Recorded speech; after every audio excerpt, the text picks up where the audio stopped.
These are the planes that won the Battle of Midway, that bombed the heart out of Hitler's Germany.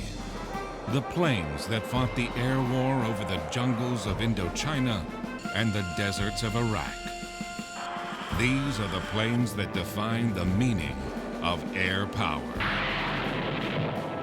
These are the legends of air combat.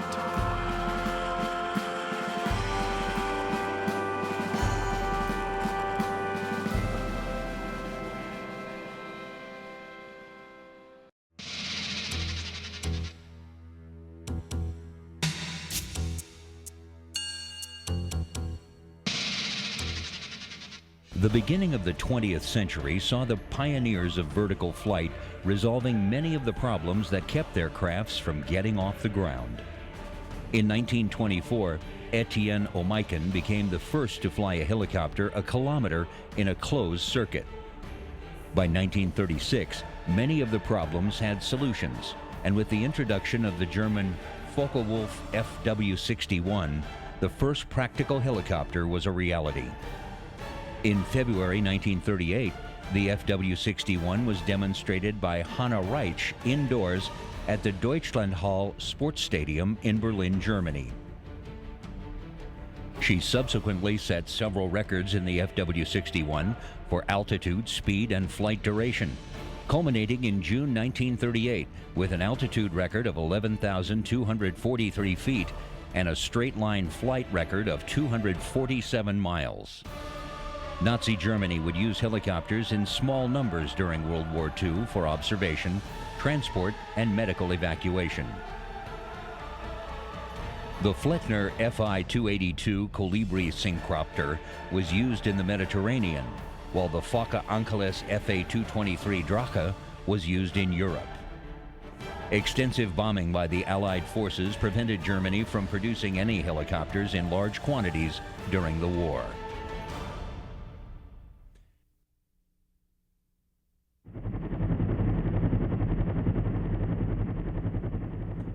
In the United States, Igor Sikorsky and W. Lawrence LePage were competing to produce the United States military's first helicopter. Prior to the war, LePage had received the patent rights to develop helicopters patterned after the FW-61 and built the XR-1. Meanwhile, Sikorsky had settled on a simpler single-rotor design, the VS-300. After experimenting with configurations to counteract the torque produced by the single main rotor, he settled on a single, smaller rotor mounted vertically on the tail boom. Developed from the VS-300, Sikorsky's R-4 became the first large-scale, mass-produced helicopter with a production order for 100 aircraft. The R-4 was the only Allied helicopter to see service in World War II, primarily being used for rescue in Burma, Alaska, and other areas with harsh terrain. Total production would reach 131 helicopters before the R-4 was replaced by other Sikorsky helicopters, such as the R-5 and the R-6. In all, Sikorsky would produce over 400 helicopters before the end of World War II. As LePage and Sikorsky were building their helicopters for the military, Bell Aircraft hired Arthur Young to help build a helicopter using Young's two-blade teetering rotor design, which used a weighted stabilizing bar placed at a 90-degree angle to the rotor blades. The subsequent Model 30 helicopter showed the design's simplicity and ease of use. The Model 30 was developed into the Bell 47, which became the first helicopter certified for civilian use in the United States. Produced in several countries, the Bell 47 would stand as the most popular helicopter model for nearly 30 years. Meanwhile, Frank Piasecki turned to larger helicopters, and in 1945, the Piasecki Helicopter Corporation built a tandem rotor helicopter called the PV-3 Dogship. This aircraft was popularly called the Flying Banana because of its long, distinctive curved fuselage shape. Despite its nickname, however, the aircraft was very successful, and larger and more powerful versions of the tandem rotor design quickly followed, including the H-16 an H-21 workhorse model of 1952.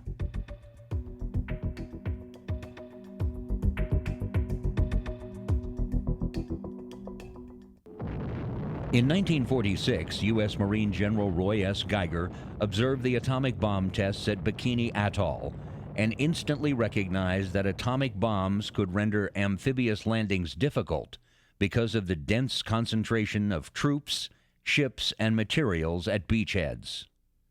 The Commandant of the Marine Corps convened a special board. The Hogaboom Board recommended that the Marine Corps develop transport helicopters in order to allow a more diffuse attack on enemy shores.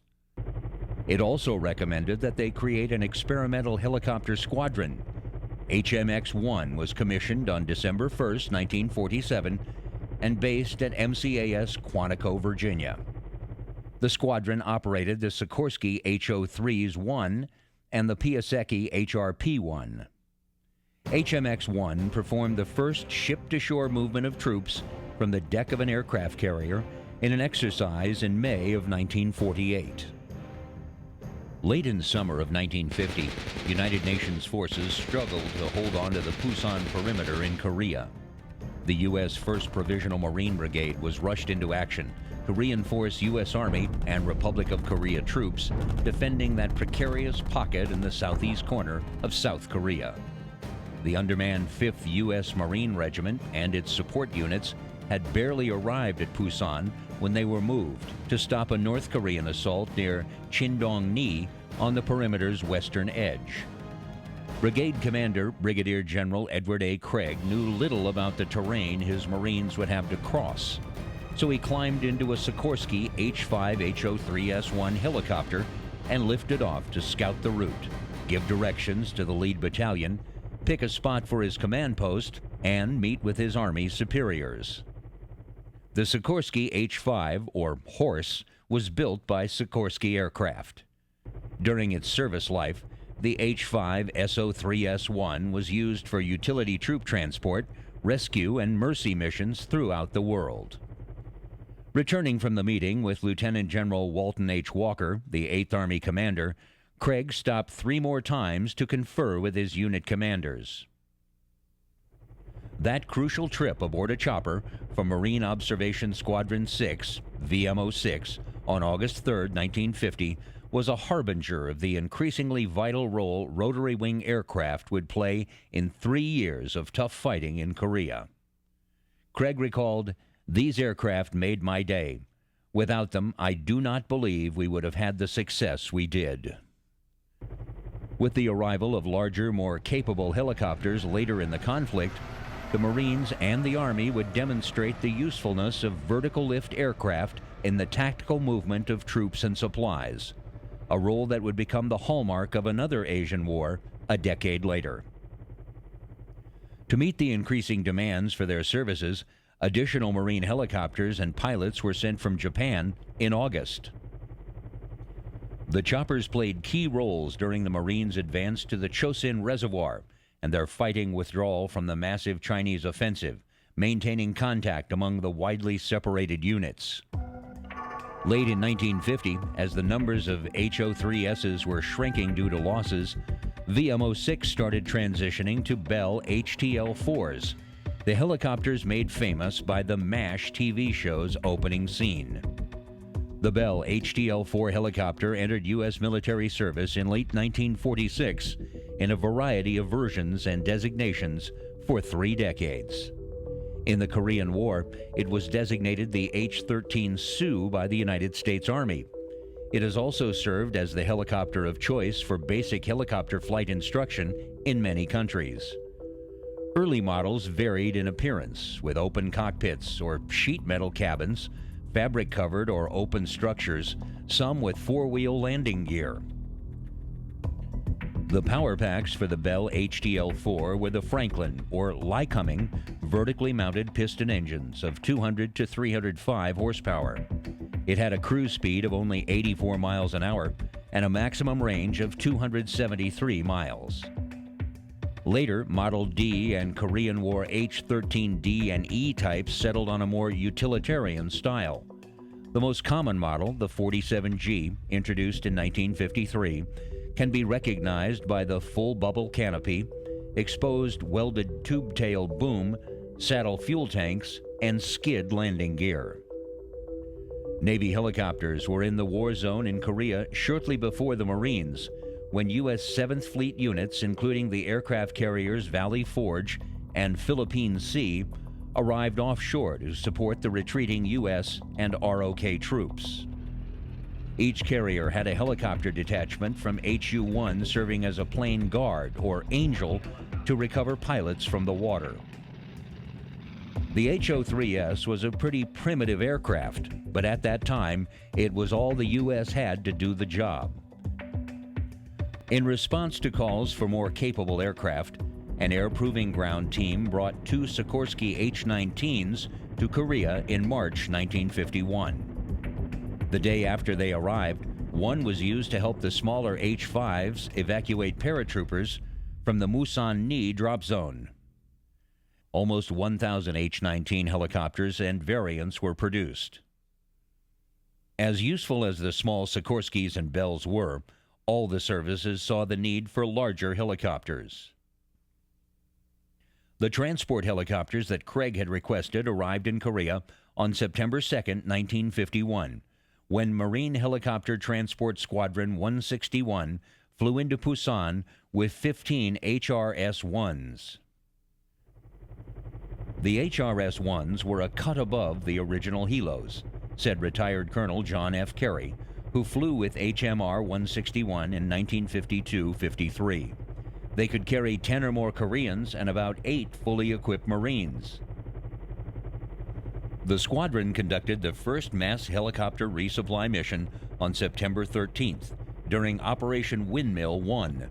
In the course of 28 flights, it transported 18,848 pounds of gear and 74 Marines into a ridgeline position in the Punchbowl area. A week later, it conducted the first combat troop movement, Operation Summit. On the basis of his experiences in Korea, 8th Army Commander Lieutenant General Maxwell Taylor said, "The cargo helicopter employed in mass can extend the tactical mobility of the Army far beyond its normal capability. I hope that the United States Army will make ample provisions for the full exploitation of the helicopter in the future." By the time the United States went to war again in Vietnam a decade later, helicopters had made the transition from useful novelty to a symbol of the American way of fighting.